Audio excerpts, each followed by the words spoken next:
नाज़रीन आदाब, न्यूज़ 18 उर्दू में आपका इस्तकबाल है। मैं हूं विसाल आजम और आप देख रहे हैं दो रुख। एक ऐसे मौजू पर आज हम कर रहे हैं जिसमें हम ये जानना चाहेंगे कि एक तरफ ऐसे माहौल में जब हिंदुस्तान में एक बड़ी तादाद में ऐसे नौजवान हैं जो बेरोजगार हैं और उन्हें उम्मीद थी और अब भी उम्मीद है कि जो वादा किया गया था सालाना यानी हर साल 2 करोड़ नौकरियों का, वो वादा आज न कल पूरा होगा। ये मुझे लगता है कि देश के जो नौजवान हैं उन्हें इस बात की उम्मीद है, उन्होंने शायद अपनी उम्मीदें तोड़ी नहीं है। इसी बीच एक ये अहम खबर है कि जब राजनाथ सिंह ने, जो वजीर दिफा हैं, उन्होंने तीनों जो सेना प्रमुख हैं उनके साथ जब इस बात का ऐलान किया कि अग्निपथ एक स्कीम जो है वो लॉन्च की गई और इसके तहत ये बताया गया कि एक नई तब्दीली, एक नया मॉड्यूल, एक नए तरह का बदलाव, और ये जो है देश के उन युवाओं के लिए, मुल्क के ऐसे नौजवानों के लिए एक बहुत ही अच्छा मौका होगा जो रोजगार के साथ साथ जिनका ख्वाब ये है कि वो मुल्क के लिए अपनी खिदमत अंजाम दें, वो मुल्क की सुरक्षा के लिए यानी देश की हिफाजत के लिए अपने जानों की बाजी लगाने तक को वो तैयार हैं। तो अग्निपथ जो एक योजना है, जो स्कीम है, इसके तहत अग्निवीर चुने जाएंगे और ये अग्निवीर जो है इन्हें नौकरी दी जाएगी भारतीय फौज में। लेकिन इसमें जरा सी जो तब्दीली है, जो नयापन है, वो ये है कि ये नौकरी 4 साल के लिए ही होगी, महज 4 साल के लिए होगी। उसके बाद यह अलग बात है कि आपको इन 4 सालों के तजुर्बे की बुनियाद पर और अग्निवीर के सर्टिफिकेट की बुनियाद पर कहीं भी और दूसरी जगहों पे जहां पर डिफेंस से रिलेटेड कुछ जरूरियात हैं तो वहां पर आपको तरजीह मिल सकती है। लेकिन आप इन 4 सालों की नौकरी के बाद आप पेंशन के लिए आप जो है आपको राइट नहीं होगा, आपको कोई पेंशन नहीं दी जाएगी। एक तो यह बात है। आमतौर से लोग सरकारी नौकरियों में या मिलिट्री में भी इसलिए ज्वाइन करते हैं कि भाई उसमें मतलब एक तो देश की सेवा भी हो जाएगी और पैसे भी ठीक ठाक मिल जाते हैं, बाद की भी जिंदगी जो है वो थोड़ी सिक्योर नजर आती है अगर आप रिटायर हो गए उस वहां से, तो उसके लिए तो एक तो ये बात है पेंशन नहीं मिलेगी। दूसरा, आपको एक्स सर्विसमैन नहीं माना जाएगा या एक्स सर्विसमैन के तौर पर जो आपको बहुत सारी और दूसरी चीजें हैं जैसे एक्स ग्रेशिया वगैरह, बहुत और दूसरी जो फायदे होते हैं उसका किसी तरह का कोई फायदा नहीं होगा। लेकिन इसके और भी कुछ फायदे गिनाए जा रहे हैं जो बरसर इक़्तिदार जमात है, जो सत्ता पक्ष है उसकी तरफ से। लेकिन जो हिज़्ब मुखालिफ है यानी अपोजिशन है, वो इसकी खामियों को भी गिना रहा है। यूथ भी सवाल उठा रहे हैं कि आखिर 4 सालों के बाद फिर हमारा क्या होगा। तो आइए ऐसे कई और सवालों का जवाब जानने की कोशिश करते हैं कि क्या है अग्निवीरों के अग्निपथ का 2 रुख। हमारे साथ 2 खास मेहमान हैं। हमारे साथ हैं बीजेपी से गुलरेज शेख, तर्जुमान है बीजेपी के, और कांग्रेस के तर्जुमान है आनंद माधव। आप दोनों का बहुत बहुत इस्तकबाल है। मैं आनंद माधव साहब पहले आपके पास आना चाहता हूं, क्योंकि इक़्तिदार में जो लोग हैं उन्होंने ये स्कीम लॉन्च कर दिया, इसके बारे में जानकारी दे दी और इसके साथ ही ये भी बता दिया कि इसके क्या फायदे हो सकते हैं। लेकिन ऑपोजिशन की निगाह रहती है हमेशा सरकार पर, सरकार के स्कीमों पर। तो आपकी निगाह में, ऑपोजिशन की निगाह में ये कितना काबिले तारीफ कदम है या इसमें क्या और सुधार हो सकते हैं, क्या कमियां हैं? आपका रुख यानी ऑपोजिशन का रुख क्या है? इसमें कई बातें समझने की है। अभी जो पूरे देश की स्थिति है हम सब लोग उससे वाकिफ हैं कि किस तरह से हमारे सामने बेरोजगारों की लंबी फौज खड़ी हो गई है। और ये जो अग्निपथ के माध्यम से जो अग्निवीर इनकी योजना जो इन्होंने शुरुआत करने की बात कही और इस साल लगभग 45-46 हजार लोगों की ये भर्ती करेंगे, इसमें 2-3 चीजें बहुत समझने की है जो हम सब लोगों को देखना पड़ेगा। हम लोगों को तो ये लग रहा है कि एक तरह से ये लॉलीपॉप है जो सही नहीं है। आप समझिए कि 17.5 वर्ष इसकी सीमा रखी, उम्र सीमा मिनिमम रखी गई है, यानी आप 5 साल यानी 22.5 उम्र के तक आप बेरोजगार हो जाएंगे। एक बात ये जो उसके बाद पूरी आयु उनकी पड़ी रहती है। दूसरी बात, आप एक्स सर्विसमैन नहीं कहलाएंगे। तीसरी बात महत्वपूर्ण ये है जो कि सेना के दृष्टिकोण से कि आपको जैसे शॉर्ट सर्विस कमीशन भी होता है, तो शॉर्ट सर्विस कमीशन में 10 साल जो है मिनिमम होता है, और 4 साल फिर का एक्सटेंशन मिलता है जो अच्छे परफॉर्मर होते हैं, उसमें 14 साल का होता है। आप यहाँ पे लोगों को 4 साल में ही रिटायर कर देते हैं, और उसमें से 25% लोगों का, जैसा कि अब जो हमने पढ़ा है उसमें ये कहा गया कि 25% लोगों को हम आगे जगह रहेगी तो हम एडजस्ट करेंगे, उनको एकोमोडेट करेंगे। अब एक सैनिक को ट्रेनिंग में कम से कम, जो मिलिट्री सीनियर मिलिट्री पर्सनल का भी कमेंट्स आया है कि उनको 2 से 2.5 साल 3 साल लगता है उनको ट्रेनिंग देने में। आप 6 महीने की ट्रेनिंग में कैसे फौज तैयार करेंगे? क्या हमारे लिए एक बड़ा चैलेंज नहीं होगा? एक बात। दूसरी बात यह है कि इनका कमिटमेंट क्या रहेगा, क्योंकि इनको तो हमेशा सामने में तलवार लटकी रहेगी कि 4 साल के बाद हम बेरोजगार हो जाएंगे, तो इनका वो कमिटमेंट क्या रहेगा? और उससे भी बड़ी महत्वपूर्ण बात यह है कि जब ये जिस तरह से सिविल सोसाइटीज में या एनजीओज में जो प्रोजेक्ट्स आते हैं वो 2 साल 3 साल 4 साल के होते हैं, वैसे नौकरी मिलती है, और खास करके अंतिम वर्ष तो उनकी फिर अगली नौकरी ढूंढने में चली जाती है जी। तो इस तरह से जो एक अनिश्चितता की स्थिति है वो हमेशा के हमेशा बनी रहेगी। कभी अपने आप को सिक्योर वो महसूस नहीं करेंगे। फिर आप पेंशन नहीं दे रहे हैं, फिर आप ग्रेच्युटी नहीं दे रहे हैं, आपको एक्स सर्विसमैन भी मान रहे हैं, तो वो क्यों, कैसे वो कहेंगे कि हम भारतीय सेना के सिपाही थे? तो ये सोचने वाली बात है कि इस तरह की चीजों को करके आप किस तरह से लोगों को बरगला रहे हैं। और 10 लाख का जैसे आपने कहा है कि हम भर्ती करेंगे, 10 लाख लोगों को लाएंगे, बेसिकली इनका जो है कि जो डिफेंस बजट को कैसे कम किया जाए, पेंशन को के बोझ को कैसे कम किया जाए, इन सब चीजों को ये इसको लागू करना चाहते हैं। मैं अब आऊंगा बीजेपी के तर्जुमान गुलरेज शेख के पास। 2-3 बातें हैं जो इसका क्रक्स है, वो यही है कि आपको 4 साल के लिए नौकरी मिलेगी, उसके बाद आप रिटायर हो जाएंगे, आप एक्स सर्विसमैन नहीं माने जाएंगे। जो सेना के कुछ जो एक्सपर्ट्स हैं उन्होंने इस पर सवाल ये उठाया है कि कमिटमेंट का क्या होगा।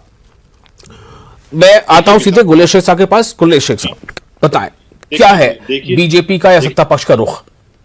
देखिए विशाल साहब, हालांकि जब भी नेशनल सिक्योरिटी और डिफेंस की बात होती है तो मैं कभी दलादली से बात नहीं करता, दलादली से ऊपर उठकर बात करता हूं जो कि नेशनल प्रोस्पेक्टिव्स में हो। और यदि आप नेशनल प्रोस्पेक्ट से देखें तो ये बहुत अच्छी योजना है, क्योंकि ये केवल हिंदुस्तान में नहीं, इस प्रकार की जो योजनाएं हैं कई यूरोपियन देशों में भी है। इजराइल एक हमारे पड़ोस में बहुत अच्छा उदाहरण है जिसमें इस प्रकार से 3 से 4 साल की मिनिमम सर्विस होती है और उसके बाद लोग जो है अपनी दूसरी लाइफ भी जीते हैं, अपनी जिसको कहते हैं प्रोफेशनल लाइफ भी जीते हैं। इसके 2-3 फायदे होते हैं। देखिए पहली बात तो ये है कि जो बच्चा 17.5 वर्ष की आयु में उसको ज्वाइन कर रहा है, उसकी एक जो पर्सनैलिटी में निखार आता है आर्मी में रहने से, चाहे उसके बातचीत का लहजा हो, चाहे वो ऑर्गेनाइजेशन के रूप में एक ऑर्गेनाइज्ड व्यक्ति जो बनता है, चाहे उसकी पर्सनैलिटी ओवरऑल जो निखर कर आती है, चाहे डिसिप्लिन बातचीत का तरीका वो सीखता है, वो उसको हमेशा आजीवन उसके साथ रहता है। वो ऐसा व्यक्ति किसी भी कारपोरेट में बड़ी इजीली एब्जॉर्ब होता है। आपने भी कई एग्जांपल देखे जो एसएससी के थ्रू छोड़कर आते थे, वो बाद में मल्टीनेशनल कंपनीज में चले जाते हैं। मेरे कई ऐसे मित्र हैं। दूसरी बात आप ये भी समझिए कि इससे हम 2 चीजें अचीव कर रहे हैं। सबसे पहली बात तो कि जिसको हम कहते हैं कि हमारे पास समय आने पर कितने सोल्जर लोग ऐसे हैं जो ट्रेंड हैं, तो कभी भी राष्ट्रीय सुरक्षा को खतरा आता है तो इतनी बड़ी एक आबादी हमारे पास ट्रेंड रहती है जो मिलिट्री सर्विसेज से जा चुकी है, तो उसका हम कभी भी उपयोग कर सकते हैं राष्ट्रहित में। तो ये राष्ट्रीय सुरक्षा के दृष्टिकोण से बहुत अच्छा है। प्लस चूंकि फौज का व्यक्ति है तो एक नेशनल इंटीग्रिटी की जो बात होती है, जो हमारे देश में कहीं ना कहीं समस्या आती है कई बार इंटीग्रिटी की, आपस में समुदायों की, वो चीज खत्म हो जाती है। फौज का एक दृष्टिकोण अलग होता है, वह भी अपने आप में विकसित होता है। तो आपके नेशनल डिफेंस भी हो रहा है, आपकी नेशनल इंटीग्रिटी का भी को भी लाभ मिल रहा है। प्लस देखिए, मैं बेसिकली जियोपॉलिटिकल और डिफेंस एनालिस्ट हूं, आप भी जानते हैं इस चीज को। मैं अभी बीजेपी के प्रोस्पेक्टिव से बात नहीं कर रहा कि मेरी इस चीज को लेकर कई बार बहुत से लोगों ने आलोचना भी की है, लेकिन मैंने अपना रुख हमेशा साफ रखा है कि अब जो वॉर्स होंगी फ्यूचर में वो बेसिकली वेपन की वॉर होगी, इक्विपमेंट की होगी, टेक्नोलॉजी की होगी, जिसमें इंसान की भूमिका कम होती है, इक्विपमेंट की ज्यादा होती है। तो हिंदुस्तानी आर्मी को दुनिया की दूसरी आर्मीज की तरह ट्रिम होना पड़ेगा मैन पावर में, लेकिन आपको बीफ अप और बल्कि होना पड़ेगा इक्विपमेंट और टेक्नोलॉजी में। और हमेशा मैं एक बात कहता हूं कि दुश्मन से भी सीखो। हमारे सामने जो हमारा दुश्मन देश है चाइना का एक बहुत अच्छा उदाहरण है। वर्ष 2015 में शीशी लॉन्ग जो उनके हैं उनको एक कमेटी का चेयरमैन बनाया गया शीशी लोंग को, और उन्होंने मिलिट्री रिफॉर्म्स लाए। वो 5 साल के मिलिट्री रिफॉर्म्स थे जो उन्होंने 2020 में अचीव किए। उसके तहत मिलिट्री का जो संख्या थी उसको ट्रिम करना, लेकिन इक्विपमेंट और टेक्नोलॉजी को बढ़ाना, क्योंकि जो आप बजटरी एलोकेशन करते हैं आप इक्विपमेंट पे तभी कर पाएंगे जब आपके पास रिसोर्सेज बचेंगे। तो और अगर आपकी ज्यादातर पैसा सैलरीज और पेंशन्स में ही चला जाता है तो आप देश के मतलब जो आनंद माधव कह रहे हैं कि पेंशन जो है उसे एक भार या बोझ के तौर पर माना जा रहा है, ये बात तो साफ हो रही है। मैंने राष्ट्रीय दृष्टिकोण से बात की। आनंद माधव जी ने जो बात की वो पॉलिटिकल दृष्टिकोण से बात की है। दूसरी दृष्टिकोण कोई भी हो, पेंशन एक बोझ बन रहा है। योगी आदित्यनाथ जी ने क्या घोषणा की है? योगी जी ने अभी घोषणा की है कि 4 साल के बाद जो बच्चे यहां से रिटायर होंगे उनको उत्तर प्रदेश पुलिस में तरजीह दी जाएगी ऑफिशियली। तो ये तो राज्य सरकार के ऊपर है ना, किसी ने घोषणा कर दी किसी ने नहीं की, लेकिन आप जो स्कीम लेके मरकज से आ रहे हैं आपका आगे प्रोविजन क्या है? आज उन्होंने किया, हो सकता है कल ना करें, किसी और रियासत पे हो सकता है ना हो। मैं उत्तर देता हूं इस चीज का। देखिए, एक बात थी कि मुझे नहीं पता कि मेरे सामने टीवी स्क्रीन अभी नहीं है कि मेरे जो साथी कांग्रेसी बैठे हैं उनकी आयु क्या है, लेकिन मैं अपनी जनरेशन की बात करूं तो हम लोग, हमारी जनरेशन जो है स्टेबिलिटी इसमें नहीं देखती कि एक ही ऑफिस में हमको जिंदगी भर रहना है। हम 4-5 साल एक ऑफिस में। ठीक है, मैं इस पे जवाब ले लेता हूं थोड़ा। आनंद माधव जी, आपने सारी बातें सुन ली, मुझे कोई सवाल नहीं करना, आपने सुना है, आपको अपना रिएक्शन देना है। 2 सेकंड कंप्लीट कर लेना। नहीं, एक मिनट गुलेर जी, अभी बात करते रहेंगे बारी बारी से। जी आनंद माधव। मेरा इसमें ये कहना है कि देखिए, इन्होंने यूरोपियन कंट्रीज का उदाहरण दिया कि यूरोपियन कंट्रीज की परिस्थिति और भारतीय जो परिस्थिति है भारत की, दोनों में बहुत का फर्क है। दूसरी बात ये है कि जो फौज से ऑलरेडी जो रिटायर हैं, जो शॉर्ट सर्विस कमीशन या अन्य जगह से रिटायर हैं, उनकी जो लंबी मांगों की फहरिस्त है वो तो पूरा हो नहीं रहा है। जो उनका 1 रैंक 1 पेंशन का जो था वो भी नहीं पूरा हो रहा है। वो अलग परेशानी में, उनको भी यहाँ नौकरियां मिलने में बहुत परेशानी हो रही है। योगी जी आज हैं कल नहीं है, कौन जानता है अगला चुनाव में क्या होगा। तो इस तरह से कोई जो इन्होंने जो घोषणा कर दी कि हम सबको एडजस्ट करेंगे, संभव नहीं। हाँ, अगर केंद्र सरकार इसका एक लिंक बनाए कि ये 4 साल में जो रिटायर होंगे उनको सीआरपीएफ में रखा जाएगा, सीधे वहां से उनको जो है स्टेट पुलिस में दिया जाएगा, या और जो क्या कहते हैं जो इनके जो सेंट्रल गवर्नमेंट के अधीन जो है वहां पे उनको लिया जाएगा, तब एक रास्ता बनता है। दूसरी बात आप देखिए कि अभी जो वर्तमान परिस्थिति में पूरे देश में जो है स्थिति अच्छी नहीं है, वायलेंस है, हर जगह तनाव है। ऐसे में आर्म्स में ट्रेंड लोगों, जब 4 साल के बाद वो रिटायर हो जाएंगे 22 की उम्र में, 23 की उम्र में, 24 की उम्र में, ऐसी उम्र में जब वो रिटायर हो जाएंगे तो आप समझिए कि आर्म्स ट्रेंड और उनको फिर आगे रोजगार नहीं, तो क्या समाज में वो खतरा नहीं पैदा करेंगे? क्या इससे नेशनल सिक्योरिटी को खतरा नहीं है? क्या इससे समाज में वायलेंस और नहीं बढ़ेगा? इन सब चीजों को देखना पड़ेगा जो ये इग्नोर कर रहे हैं, जो नहीं देख पा रहे हैं। इसमें आपको ऐसे भी जो परिस्थिति के हिसाब से ये कोई चीजें होती है। हमारे यहाँ जो बेरोजगार है वो सुरसा की तरह जो है मुंह बाए खड़ा है, इतना बड़ा, इतना लंबा चौड़ा फौज हो गया है, उसमें कुछ लोग आएंगे, फिर वो 4 साल के बाद फिर बेरोजगार हो जाएंगे। ऐसे में सरकार को एक दीर्घकालिक नीति अपनाना चाहिए। आप जो है एवरेज एज घटाने के चक्कर में सेना का जो 32 से आप 26 करने की योजना बना रहे हैं, जो इसके कारण हो जाएगा, ये आप तो कर लेंगे, लेकिन इसका आपका फायदा क्या होगा ये देखना पड़ेगा, और लॉन्ग टर्म इंपैक्ट क्या होगा। मिलिट्री पर्सनल्स का स्टेटमेंट है कि इससे हमको खतरा होगा, नेशनल सिक्योरिटी को भी खतरा होगा, और दूसरी बात ये भी है कि इससे हम एक तरह से ऐसे लोगों को तैयार कर देंगे जो कि फिर समाज में अनरेस्ट की ओर जाएंगे और बढ़ेंगे। 4 साल की नौकरी आप जिसको दे रहे हैं वो तो हमेशा 5वें साल के बारे में सोचेगा, 6ठे साल के बारे में सोचेगा, क्योंकि उसके आगे तो वो सोच नहीं पाएगा। तो ये जो है एक तरह से भटकाने की बात है, या एक तरह से टेम्पररी अरेंजमेंट ये कर रहे हैं जो आप बनाए ना, इसका नियम बनाए कि यहां से जो रिटायर हो गया उनको राज्य के पुलिसों में कितना % उनका रिजर्वेशन होगा, सीआरपीएफ में होगा, ये सारी चीजें करे तो उसका कोई रास्ता निकलेगा। देखिए, ये जो बातें कर रहे हैं ना, ये पिछली जनरेशन की, पिछली पीढ़ी की बात कर रहे हैं। और जो मेरी पीढ़ी है वो मुझसे छोटी पीढ़ी है, मुझसे जो छोटी पीढ़ी है वो आ रही है उसमें, बेसिकली मेरी पीढ़ी भी नहीं आ रही। हम लोगों के लिए स्टेबिलिटी मतलब ये नहीं होती, जॉब सिक्योरिटी ये नहीं होती है कि हम जो है वो आजीवन एक ही ऑफिस में काम करते रहें, एक ही तरह का काम करते रहें। आज हम कुछ करते हैं, उसमें सक्सेसफुल होते हैं, उसमें आप हमारे आप मुझे लगता है देश का जो सबसे महत्वपूर्ण जो एक ओहदा हो सकता है, आप देखिए कितनी ऐसी रियासतें हैं जहां पर 3-3 टर्म से सीएम रहे हैं, कहीं कहीं 4 टर्म भी रहे हैं। पीएम का आप टर्म देखिए, आप माजी से लेके मुस्तकबिल फ्यूचर अभी जो हाल तक देखिए। आप ऐसा कैसे कह सकते हैं कि ऐसा लोग नहीं चाहते कि हम अगर अच्छी किसी पोजीशन पे है तो लगातार उसे बने रहें? पीएम और सीएम ये बातें मत करें, ये सबसे स्टेट की और देश की सबसे बड़ी पोस्ट होती है, तो इनके विषय में बात कह रहा हूं। नहीं, पीएम के इसके ये तो शिखर पे होगा, शिखर के बाद आप कौन से और शिखर में जाओगे? शिखर पे जाने का सपना तो कोई भी देख सकता है ना इस लोकतंत्र में। आपसे पूछता हूं, ऐसा नहीं है कि गुरदेव साहब के मन में ये ख्वाहिश नहीं होगी क्योंकि किसी रियासत के सीएम बने या कोई ऐसा वक्त है कि वो इस देश के पीएम बन जाए। क्या आपके दिल में ये ख्वाहिश नहीं है?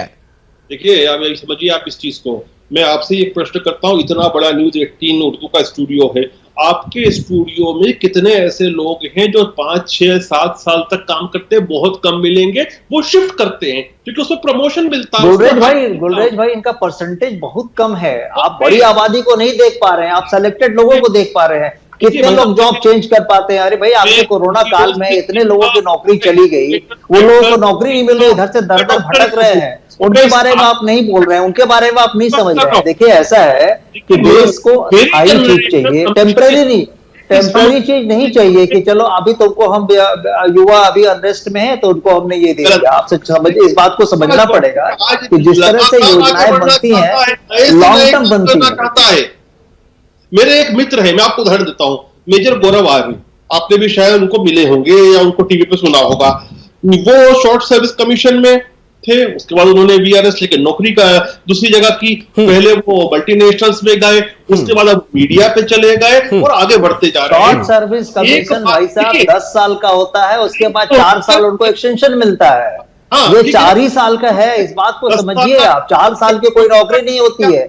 ये सिविल सोसाइटी में प्रोजेक्ट में जो नौकरी होता है उस तरह से होता है। आनंद माधव जी और गुलरेज शेख साहब, मैं दोनों से गुजारिश करूंगा, कुछ टेक्निकल इशू है, इस वजह से आप दोनों जब एक साथ बोलेंगे तो किसी की आवाज साफ नहीं आ पाएगी। एक एक करके बोल लें प्लीज, आप ही दोनों हैं बोलने के लिए। गुलरेज शेख साहब, मुझे लगता है कि जो कोई आज इसमें जाना चाहता है उसके मन में भी सपना होगा कि मैं देश का जो है मैं सेना अध्यक्ष बन जाऊं। ये सपना क्या पालना बुरा है कि अगर कोई ये समझे कि मैं देश का सेना अध्यक्ष बन जाऊं? आप कैसे कह सकते हैं कि वो स्ट्रीम चेंज ही करना चाहता है तो चाहे, लेकिन आप क्या देने जा रहे हैं, सवाल ये है। गुलरेज शेख साहब देने जा रहे हैं जो उसको दुनिया में कहीं नहीं मिल सकती। अभी तो आप दुनिया का एग्जांपल दे रहे थे कि यूरोपियन ममालिक में ऐसा हो रहा है इसलिए हम भी कर रहे हैं, फिर आप कहते हैं दुनिया में कहीं मिल सकता। ये दो तरह की बात करते हैं आप। दुनिया में कोई भी देश की फौज जो होती है वो वहां का सबसे अच्छा और सबसे उम्दा इंस्टीट्यूशन होता है। हमारे देश में सबसे उम्दा कोई इंस्टीट्यूशन है कि पर्सनैलिटी डेवलपमेंट के लिए, तो वो हमारी फौज है। भले पे इतना नहीं करती है लेकिन पर्सनैलिटी का निखार लाती है। और तो 4 साल में वही निखार वाले व्यक्ति को एक आम जन से बहुत अलग बना के हम भेज रहे हैं मार्केट में, तो वो मार्केट में वो सब कुछ अचीव कर सकता है। उसमें वो क्वालिटी होती है जो दूसरे में नहीं होती है। मार्केट क्या देश के बाहर की बात कर रहे हैं आप? नहीं, मार्केट हिंदुस्तान में। तो हिंदुस्तान में कहां, वही तो सवाल है। दुनिया का तीसरा सबसे बड़ा मार्केट हिंदुस्तान है, उसमें इतना निखार हुआ आदमी, इतना डेवलप्ड आदमी जाएगा तो वो तो सारा आंखों पे बिठाया जाएगा। ठीक है, आनंद माधव साहब आप जवाब दीजिए। ये कह रहे हैं कि दरअसल हम उन्हें 4 सालों तक नौकरी भी दे रहे हैं, उन्हें ग्रूम कर रहे हैं, उन्हें निखार रहे हैं, उन्हें तराश रहे हैं और उन्हें मार्केट में भेज रहे हैं। माधव साहब आपका रिएक्शन? तो इनको सीधे बोले ना, हम ट्रेनिंग सेंटर खोल रहे हैं, 4 साल की ट्रेनिंग में रहेंगे वो, और उसके बाद फिर बाजार में छोड़ देंगे। और हमारे यहाँ आपको भी जानकारी है, गुलरेज भाई को भी जानकारी है कि भारत में तो नौकरियां हर जगह पड़ी हैं। जहां पे लोग इंतजार करेंगे वो निकलेंगे वहां से 4 साल की ट्रेनिंग लेके, उनको तुरंत नौकरी मिल जाएगी। ये परिस्थिति को नहीं समझ रहे हैं, ये अस्थायी टेम्पररी अरेंजमेंट कर रहे हैं, भटकाने का काम कर रहे हैं। ये समझना पड़ेगा, इसमें कोई पॉलिटिक्स नहीं है। सच्चाई ये है कि आप डिफेंस सर्विस से मजाक मत कीजिए, ये बहुत सीरियस चीज होता है। इससे नेशनल सिक्योरिटी का मामला जुड़ा होता है और इस तरह से करके आप इंटरनल सिक्योरिटी को भी खतरा पैदा करेंगे कि ये ट्रेंड होके आएंगे और इनको नौकरी नहीं मिलेगी। तो वो बताइए आप ये क्या करेंगे? ये समझने की जरूरत है, जो समझना होगा। आप यूरोप से भारत की तुलना नहीं कर सकते। यहाँ अभी करोड़ों की फौज बेरोजगारों की खड़ी है, उसमें और एक नया फौज आप खड़ा करने की बात सोच रहे हैं। आप कह रहे हैं उनको प्रायोरिटी देंगे। भाई प्रायोरिटी देंगे, आपके पास जगह होगी तभी ना आप प्रायोरिटी देंगे। अभी जो फौज से शॉर्ट सर्विस कमीशन से रिटायर्ड हुए लोग हैं, वो तो बेचारे भटक रहे हैं, दर दर रोज घूम रहे हैं, कभी यहाँ घूम रहे हैं, कभी वहां भटक रहे हैं, उनको तो वो सुविधा मिल रही है। आप इनको तो वो उस रैंक में भी नहीं रख रहे हैं जो शॉर्ट सर्विस कमीशन के इसमें आते हैं बराबर में। तो इस तरह से आप गुमराह ना करें, आप एक अस्थायी योजना लेके आए और उसके तहत जो है रिक्रूटमेंट करें। इस तरह से करने से आप नेशनल सिक्योरिटी के साथ साथ इंटरनल सिक्योरिटी को भी ठीक है। गुलरेज शेख साहब, आपको अब जवाब देना है। आपने बातें उनकी सुनी है, मेरा कोई सवाल नहीं है, आपको रिएक्ट करना है। देखिए, यदि विपक्ष को हर चीज का विरोध ही करना है तो वो हर चीज का विरोध करेगा। नहीं, ये विपक्ष की बात नहीं भाई। देखिए, जब आप बोलते हैं तो मैं बीच में नहीं बोलता ना भाई साहब। हाँ। ये अलग अलग देशों में टेस्टेड चीज है कि इस प्रकार से अच्छे इंडिविजुअल, अच्छे निखार वाले सिटीजन बनते हैं और वो आगे ज्यादा प्रॉस्पर करते हैं। तो ये युवाओं के लिए बहुत अच्छा मौका। मैं तो खुद मिस कर रहा हूं कि मेरे जमाने में क्यों नहीं था कि मैं 4 साल तक के फौज में सर्व करता। तो आज हम मिस कर रहे हैं। कई बार हम टेरिटोरियल आर्मी की कोशिश करते हैं, लेकिन टेरिटोरियल आर्मी में इतनी वॉन्ट नहीं निकलती, इतना आसानी से नहीं हो पाता है। मैं तो आज भी चाहता हूं कि टेरिटोरियल आर्मी में जाकर सेवा करूं। वो पैसा कमाना उद्देश्य नहीं है उसमें। आनंद माधव जी। जी, मुझे बहुत कुछ नहीं कहना। ये ट्रेनिंग इंस्टीट्यूट शुरू किए हैं और इस ट्रेनिंग इंस्टीट्यूट में इनको सोचना पड़ेगा कि इस तरह से करने से नहीं होगा, स्थायी योजना लेके आनी होगी और राज्य के, देश के जो सिक्योरिटी है, राष्ट्रीय सुरक्षा और हमारे देश की अंदर की सुरक्षा, दोनों से इनको मजाक नहीं करना चाहिए। बेरोजगारों की और ट्रेंड आर्म्स, ये मिलिट्री पर्सनल्स का कहा है, मेरा नहीं कहा हुआ है। अभी आया है स्टेटमेंट उनका, और सीनियर मिलिट्री पर्सन है, ग्रेड 3 और ग्रेड 4 और ग्रेड 1 के भी हैं जिन्होंने ये बातें कही हैं। तो इस पर पुनर्विचार इनको करना चाहिए और एक अस्थायी कार्यक्रम लेके आना चाहिए विशाल भाई। लेकिन आनंद माधव जी, एक बात अगर हम ये भी देखें कि क्या जिस तरफ आप एक तरफ आप ये कह रहे हैं कि एक मिनट आनंद माधव जी, एक तरफ आप ये कह रहे हैं कि सिक्योरिटी को लेकर के, यानी मुल्क की सिक्योरिटी को लेकर के जो आप एक्सटर्नल सिक्योरिटी की बात, आप थ्रेट की बात कर रहे हैं, क्या आपको नहीं लगता कि जो नौजवान, जो कि इस एज में सबसे ज्यादा जोशीला होता है, ताकत होता है, इंटेलेक्ट होता है, क्या आपको नहीं लग रहा कि इसका जब विवेक, इसका इस्तेमाल हमारे देश की सुरक्षा के लिए होगा तो ये एक अच्छा स्टेप है? ये विशाल भाई, आप भी इस बात को मानेंगे कि जो ट्रेनिंग आप 2.5 साल में देते हैं, 3 साल में देते हैं, क्या वो 6 महीने में संभव है? नहीं संभव है। तो असंभव को संभव बनाने का प्रयास क्यों कर रहे हैं आप?